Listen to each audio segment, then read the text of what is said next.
Mark 4. Again he began to teach beside the sea, and a very large crowd gathered about him, so that he got into a boat and sat in it on the sea, and the whole crowd was beside the sea on the land. And he was teaching them many things in parables, and in his teaching he said to them, "Listen! A sower went out to sow, and as he sowed, some seed fell along the path, and the birds came and devoured it. Other seed fell on rocky ground where it did not have much soil, and immediately it sprang up, since it had no depth of soil.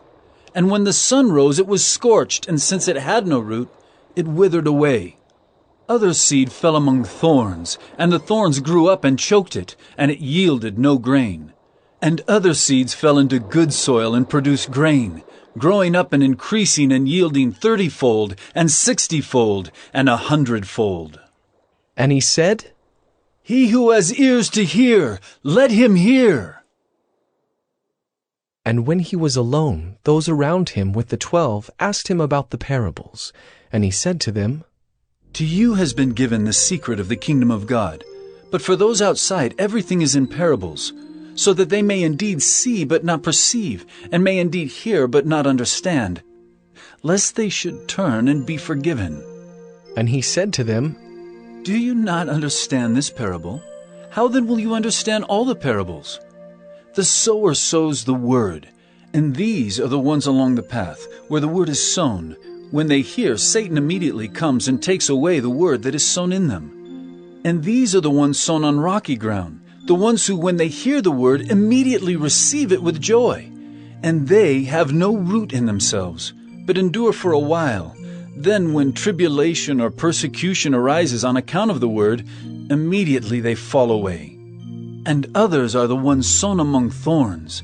They are those who hear the word, but the cares of the world and the deceitfulness of riches and the desires for other things enter in and choke the word, and it proves unfruitful. But those that were sown on the good soil are the ones who hear the word and accept it and bear fruit 30-fold and 60-fold and 100-fold. And he said to them, Is a lamp brought in to be put under a basket or under a bed and not on a stand? For nothing is hidden except to be made manifest, nor is anything secret except to come to light. If anyone has ears to hear, let him hear.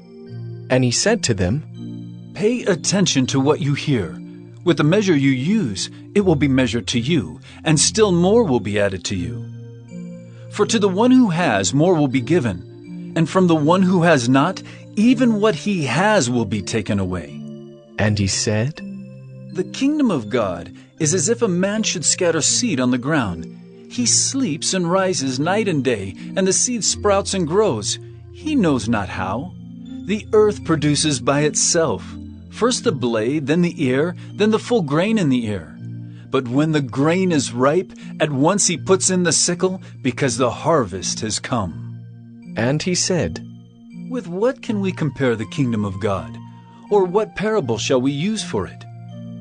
It is like a grain of mustard seed, which when sown on the ground is the smallest of all the seeds on earth.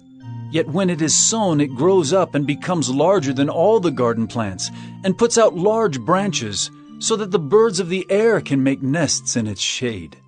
With many such parables he spoke the word to them as they were able to hear it. He did not speak to them without a parable, but privately to his own disciples he explained everything. On that day when evening had come, he said to them, Let us go across to the other side. And leaving the crowd, they took him with them in the boat, just as he was. And other boats were with him. And a great windstorm arose, and the waves were breaking into the boat, so that the boat was already filling. But he was in the stern, asleep on the cushion. And they woke him and said to him, Teacher, do you not care that we are perishing? And he awoke and rebuked the wind, and said to the sea, Peace, be still. And the wind ceased, and there was a great calm. He said to them, Why are you so afraid? Have you still no faith? And they were filled with great fear and said to one another, Who then is this, that even the wind and the sea obey him?